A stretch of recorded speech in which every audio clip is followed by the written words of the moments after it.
Sabi nyo mas malaki. Yeah. Ano pang deciding factor nyo para maging breeder or ano? One is makikita feeds? mo kasi is yung for feeds or for breeders?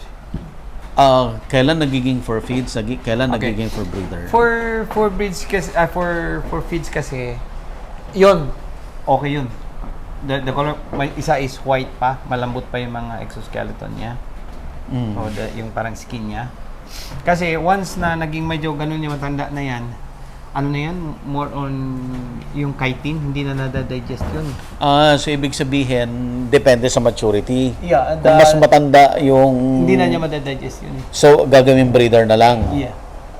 So, pag nakita namin as young as they are doon at medyo maliliit, harvestin na lang namin.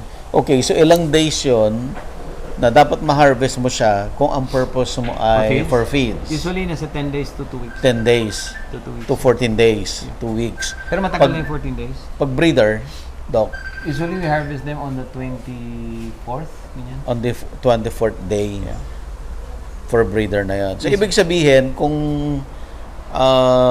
hindi mo lang na-harvest agad-agad kasi for some reason, hindi mo na-harvest agad-agad, okay lang kasi mapupunta siya as breeder. Yes.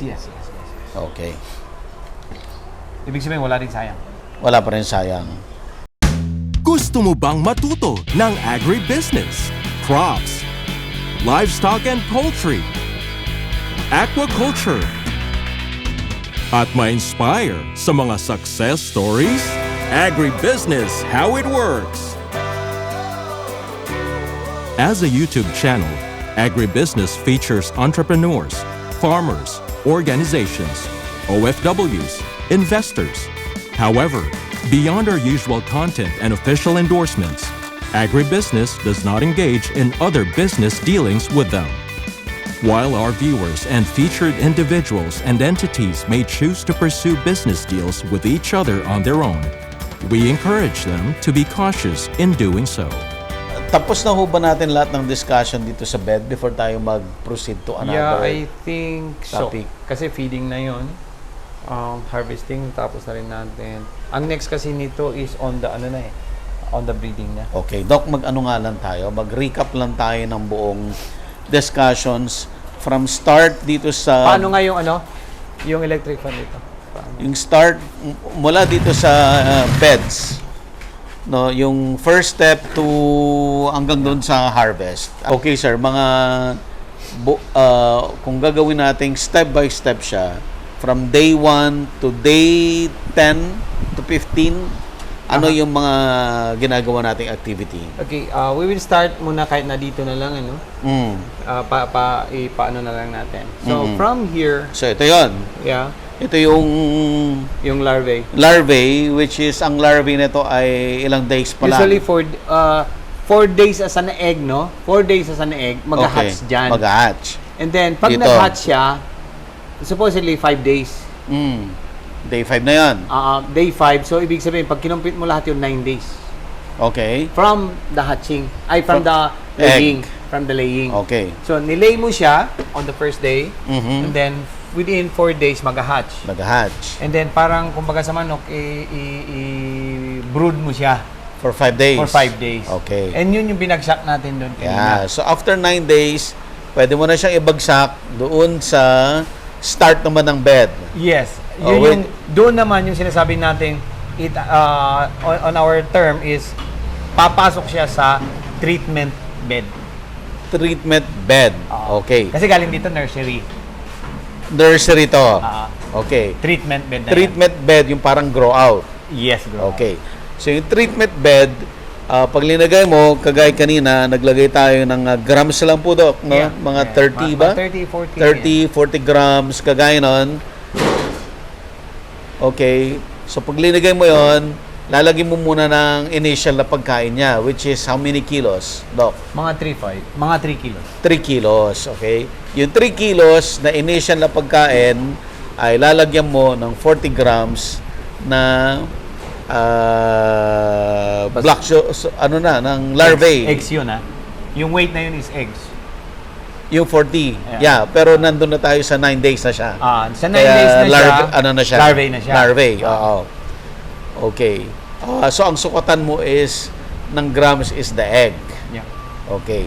So, pag linagay mo siya doon as larvae na 9 days, hindi na 40 grams yun. Hindi na. Ilan na yun, Doc? Usually, nasa ano na siya, mga 1 kilo, ganun. 1 kilo. Hindi rin ano eh. Again, it will depend on the size. Yeah. Okay. So, yun. So, tapos, Doc, daily na yan, nag-add ka ng pagkain. Yeah, kasi ano siya eh. Yung isa, kunwari, gaya nyo, naglagay tayo, no? Mm. Siguro mga 2 days niya yan kakainin eh. Ito, kagaya nito. Yung nauna. Yan. Ito. 2 days yan So, kakainin. 2 days siya yung white is the sapal ng soya. Soya. Yan yung pagkain niya. Yung nasa ibabaw na akala mo brown, that's the larvae. Yeah. Na 9 days larvae yan. Oo. From the egg. Okay? So, every day, nag-a-add ka, kaya tignan mo dito sa bed, iba-iba yung dami ng food. Yes. Ito, mas madami. Tsaka Yung kabila, sizes. mas konti. Yung isa, super dami na halos mapuno na yung isang bed. Yung isa, kaumpisa rin ulit. Oo. Yan, siguro. Tapos, Doc, on a daily basis, lagay ka ng pagkain. Yeah, daily basis. Kaya nito, lumabas na sila. And how much basura per day ang dinadagdag mo? Sa whole? No, per bed. Per bed, ito,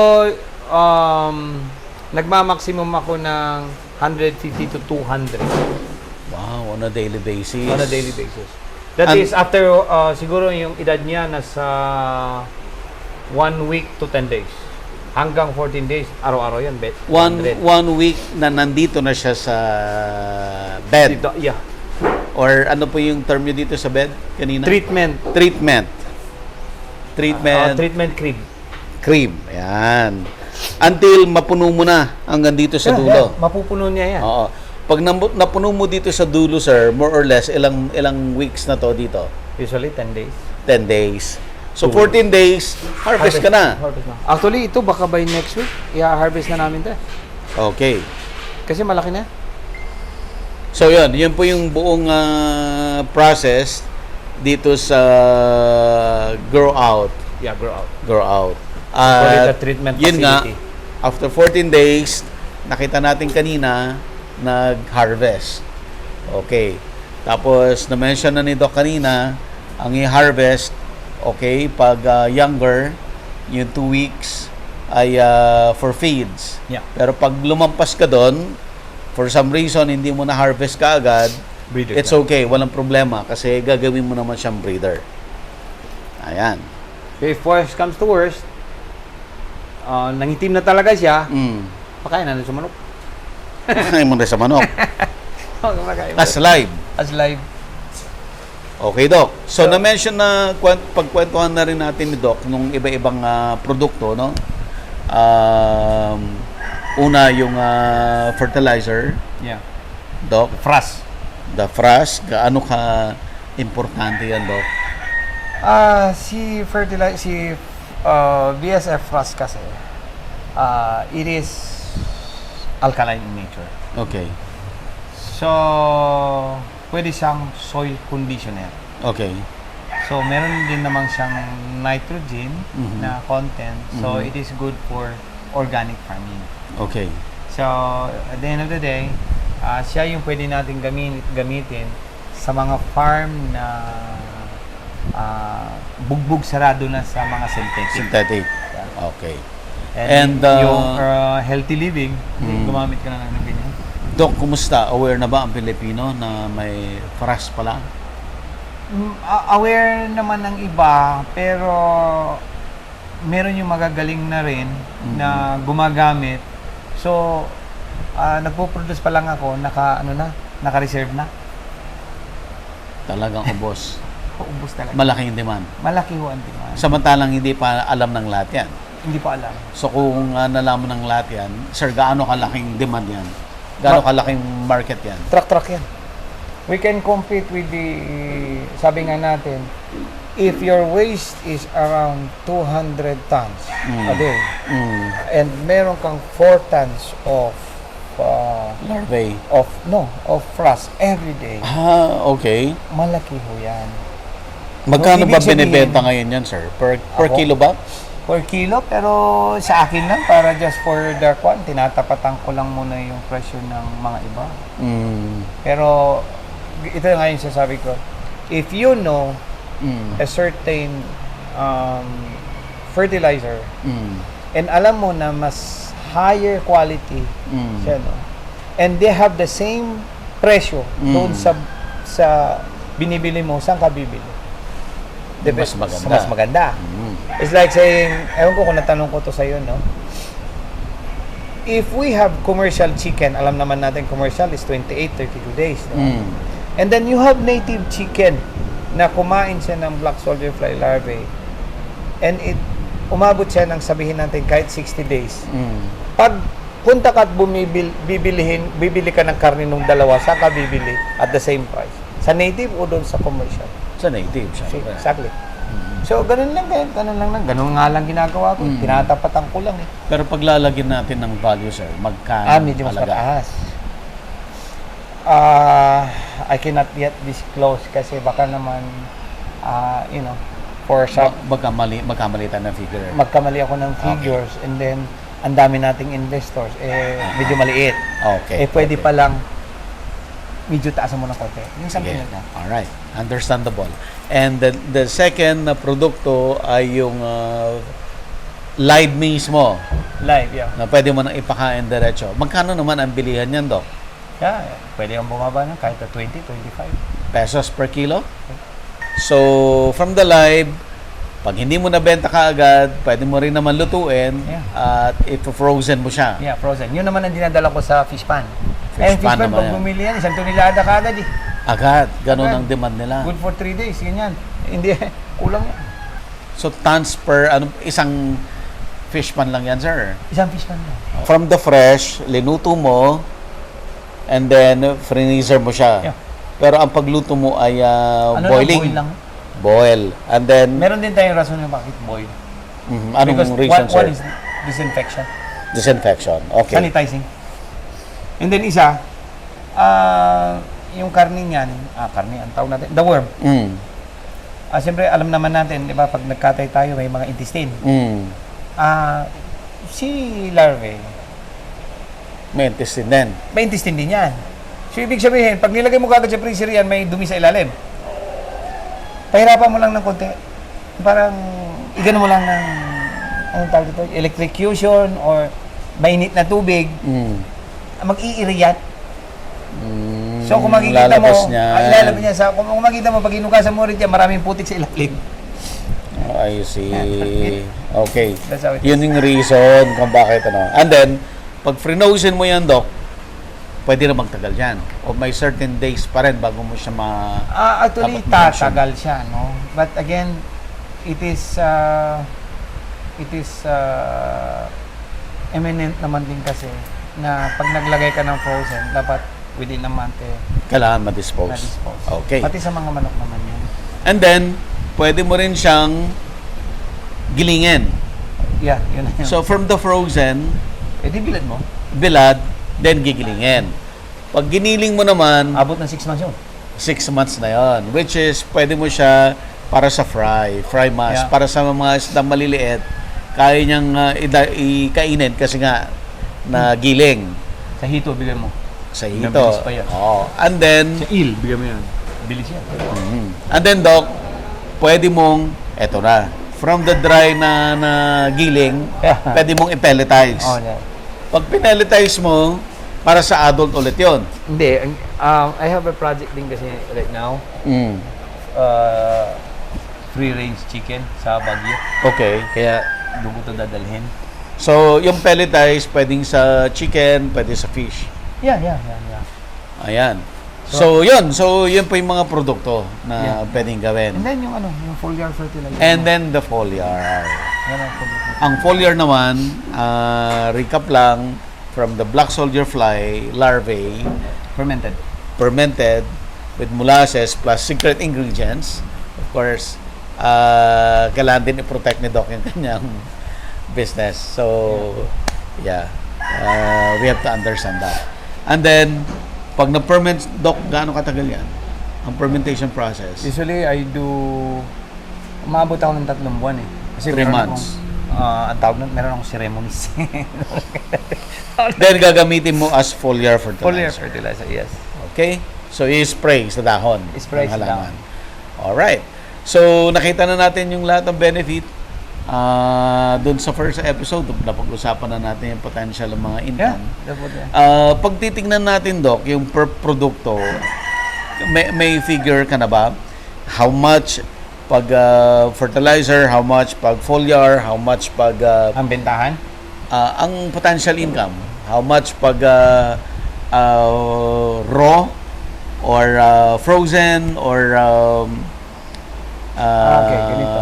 fry mass As I or said, it will depend on kung ano yung gusto mo na ano eh. Kung ano ilan yung gusto mo na i-convert na basura. okay. So, in rough estimate, gaya ng binigay ko sa iyo noon, sabi ko nga, if you have 10 tons lang of basura, Mm. so kung may 10 tons ka, kunin mo na lang yung 20% of that, that's 2 tons. Mm. That is 25 pesos, magkano yun? Mm. And then you also have 40% for the frost. Benta mo rin yun. Mm. So, magkano din yun? So, marami, the potential is very, very high. Okay. Kung gusto mong mag-peg sa 1M kada araw, pwede naman kung gusto mo. Kaya Kaya naman. or more, even more. Yeah, kaya. Kaya yan. Ang kailangan mo lang talaga dito, sabi nga, tiyaga. Kaya ba sa private sector, Doc?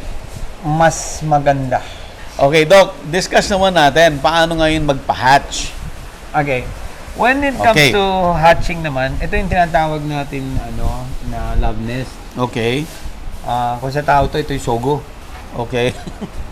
Ito, kung makikita mo, wala kaming dark room dito kasi kulang kaming space. Mm. So what I did Pero supposedly dark room to. yeah, okay. Si Darwin, siya yung nag-ooperate dito. So anong gagawin po ni Darwin ngayon? Ang gagawin niya is, haharvestin niya kasi yung eggs doon. Doc, so ito yung isang kulambo. So andito yung fly. Yeah. Okay. Tsaka nandito rin yung mga larvae na mapipisa. Pupa. Pupa na mapipisa na. Yeah. So ito na yung kadugtong ng sinabi natin na yung larvae ay gagawin nating breeder. Yes. Okay. So ano ang unang step? Ilalagay mo muna yung larvae dyan. Yeah. And then, Maglalagay ka ng attractant. okay, attractant. And then Ano po yung attractant na yun, Doc? Okay. Si fly kasi, si black soldier fly, the difference between them and the housefly, si housefly kasi dadapo kahit saan yan Okay. para mangitlog. Most niya is the basura. So ibig sabihin maglalanding siya sa basura. With the black soldier fly, si black soldier fly, maghahanap siya ng basura pero hindi siya dadapo doon. The reason why we have this one, ano bang tawag dito sa Tagalog? Kabiti nga, itlog na ito. Ano bang tawag doon? Lalagyan niya ng itlog. Oh, ikabiti na Itatago niya. I-stack nandyan. I-stack niya dyan. Ngayon, pag Kasi nga ayaw niyang dumapo sa basura. one is ayaw niyang dumapo sa basura kasi one is may mangyayari dun sa itlog, which is fatal. Ngayon, pag nandyan na siya, yun na yung kukunin namin para alam namin yung grams niya. Pero Doc, bago mangyari yon, so from, babalikan ko lang, from day 1, nilagay dito yung larvae na mapipisa. Okay. Gaano katagal yon bago siya mapisa at maging adult na fly na mangingitlog? Okay, nilagay natin dito yung 23, 24, 25 days, no? Usually, yun na yung nandoon kanina. Yung na harvest dito. kanina. Usually, another 14 days yan. Dito. Oo, 14 days yan. Mga 10 days to 14 days. Mhm. Pag pisa niya dan, after 2 days, pop out siya. I mean, magiging adult siya once Napisa. napisa 2 days. Ito na yung may Yeah. pakpak. Ngayon, within 2 days kasi, the only purpose of the black soldier fly is for reproduction. So after 2 days, silang dalawa maghahanap Halo na yan, male halo female na. yan. Oh. Not like the bees. Dahil isa lang. This one, halo-halo na yan, male female. Ang gagawin na nila dyan, maghahanap na sila ng Asawa. Yeah, Partner. So, baliktad din sa tao to. Ang gusto nito may ilaw. So, pag may ilaw yan, pak. After the talap-talap, si lalaki mamamatay. Agad. Agad. Mamamatay. After talap-talap lang, talagang nagpakatalap-talap lang siya. Ngayon, after 2 days ulit, after mating, no? Di babae na lang natira dyan. Natira yung babae. Kasi namatay na yung lalaki. Si lalaki naman, si babae naman, will lay its eggs dito. Dito. Hahanapin niya to. Ngayon, hahanapin niya kung nasaan yung may basura. Maamoy siya. So, ang gagawin niya ngayon, she has to lay her eggs on a place na safe. Kaya kung nilalagay nila dyan, para dumating yung ibon na malaking kanya, hindi lalapit. So, kung makikita mo, ilalagay niyo dyan, and then after 2 days, no, usually hindi na namin pinaabot ng 3 days. We have to harvest it, which is, ito na. Okay. Ginagawa naman nila is, hina-harvest na nila yan. Ni-script niya. Ni-scrape niya yan. Yan lahat yung eggs. Yan yung eggs niya for the day. So, every day, Doc, nag-harvest kayo ng eggs. Yeah. Oo. Okay, so, kukuha muna tayo. Ayan. Yan yung ini-explain ni Doc na nakapatong, no? Yeah. Pero hindi yung na-discuss yung antracta. Hindi, madali na lang yun kasi that is just basura. Basura rin yan. Basura. So, yung basura, yan yung nandun sa loob ng Tupperware. Yes. Ito yung nilagay natin dito. Sa treatment facility. The same basura. Yes, eh.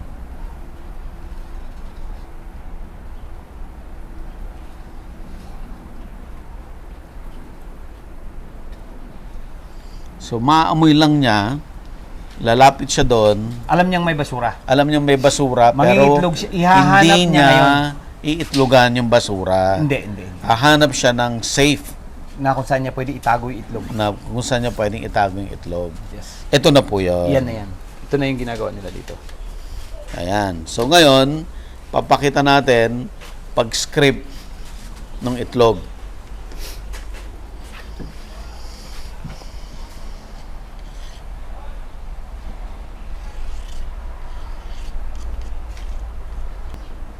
Yan sa gilid-gilid lang din, oh.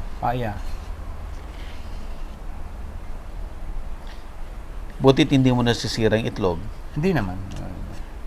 Kaya nga gumagamit kami ng parang blade type na na gamit diyan.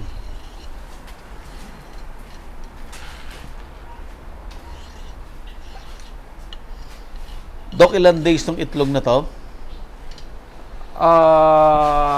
2 days. No, daily lang yan. Normally, anong oras sila nangingitlog? Ang mating, usually, they start pag nandiyan yung araw.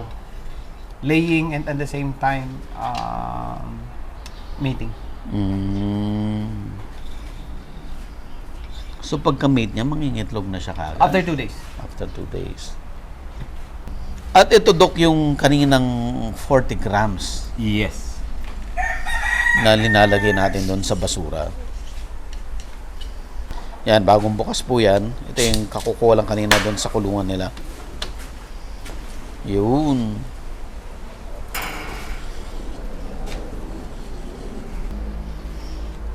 So, maraming mother ang nangitlog dyan, sir. Marami. Thousands yan. For every net, thousands ang laman yan. Sir, sa isang kulambo, ilang ganito, ilang set ang linalagay nyo? Depende rin sa dami ng langaw. Ng langaw. Kasi dun sa again, loob. it will be very, very variable ang pipisa. Actually, But for a guide lang, ilang ganito dapat per net?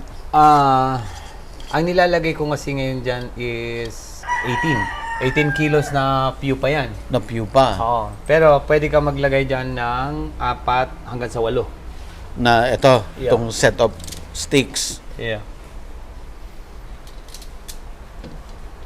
Okay, sir, after mong na-harvest dito, anong mangyayari? Ito na yung ilalagay na dito. Ito. Babalik ka na din sa circulation dito. Lagay mo yan. So, ganito po yan. Yung hina-harvest na itlog kanina, ilalagay dito sa tray. So, Yeah. before ilagay dito sa tray, lalagyan siya again nung sapal nung soya. And then dito napisa. ilalagay Pag napisa. yung yan ang napisa. kakainin nila. Okay, sir. Before mapisa, kasi yung bagong ka-harvest dito na Itlog pa lang yan. itlog, saan mo ilalagay ito? Dito, si babaw. Ginagamit ko for now na which we have is soya. Para dry. Soya. Yeah, kasi yun basa. Okay. Yun yung iniiwasan natin, hindi siya basa. Okay. Pag soya, hindi basa. Hindi basa. Yun ang ilalagay natin din sa tray. So, okay sir ha. So, doon sa bagong harvest na itlog, ilalagay na natin dito directly. Yes. Yan. Okay. Pero nakapatong siya sa may patungan tayo na parang plastic. May patungan. Hindi direkta. Hindi direkta. Kasi baka mabasa yan. They will just crawl out pagkatapos. Yan mismo, yan lagayan na yan. Sige, titimbangin natin. Iganon mo para makita. Yan. Nasa 13 pa lang. 13. 13 kailangan natin. 40. 40. Yun yung laman ng isang ano. Matagal-tagal pa yan. Enough yun? May enough na ma-harvest tayo na Marami pa kasi haharvestin lahat yan. Ang binuksan pa lang niya, ito pa lang. Isa pa lang. Ito. Usually we put this one para hindi siya mabasa. Yan o. Diyan namin ipapatong mamaya yung Parang may net. Okay, for demo purposes, hindi na natin na kukumpletuhin yung 40 grams. Okay, so ang lumabas ngayon ay 25.1. 25.1. Yeah. Okay. And then, pag na ano yan, usually ilalagay na natin dito, no? Okay, so, ilagay natin kuya.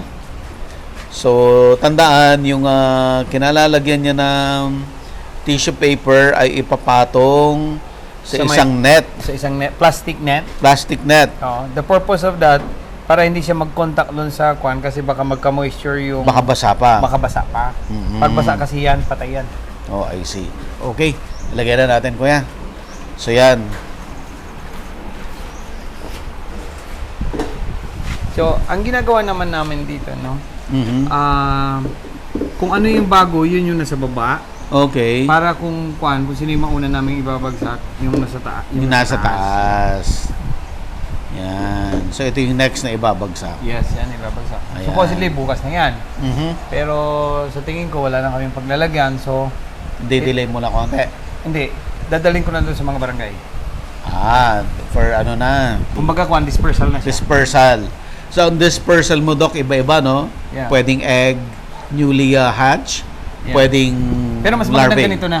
Ganito talaga. Ganyan na. Para wala na silang problema. Yes. Para makikita na nila, Magpapalaki na lang ma-appreciate na lang kagad. Kasi if they will be doing the nursery kasi pag pinadala mong eggs, chances are pwedeng mamatay pa. Pwedeng mamatay. So mas maganda yung pagdating ko doon, nandun na yung basura nila, ilalagay mo na lang. Ayan. Okay, so nakompleto na ho natin yung buong Cycle. process. Doc, may additional ka pa ba na info? For now, wala na kami. Actually, you covered everything, no? Ang ano lang kasi nilang dito is when they do it sa kanila, meron na kasi silang ma-encounter na problema which siguro hindi natin na-cover kasi hindi ko alam naman kung naging problema nila hindi kasi yung Okay. yung sa amin kasi dito is Nasa ano perfect na- condition. ano Kumbaga na kami, lahat. alam na namin yung flow. Oo. So, kung makikita mo yung kanina, nawala na yung mga basurang nandun sa gitna. Bilis, So, no? Mabilis siya. So, yun lang ang sa amin. Ang sa akin naman kasi is, yung when we do it, yung nakita mong cycle, siyempre yun yung susundan mo. Yun yung nakikita karamihan kasi sa kwan. But when they ask questions, yun yung mahirap sa YouTube University kung minsan. Kailangan talaga makita, ano? Oo, makita. Very specific Oo. para ma-address Hindi naman talaga. tayo ganun kagaling naman din na we answer questions na hindi pa natin nakikita Nakikita. situation. It is very, very hard. Oo. So, I have to see it. Usually, I let them send videos or pictures for me to assess.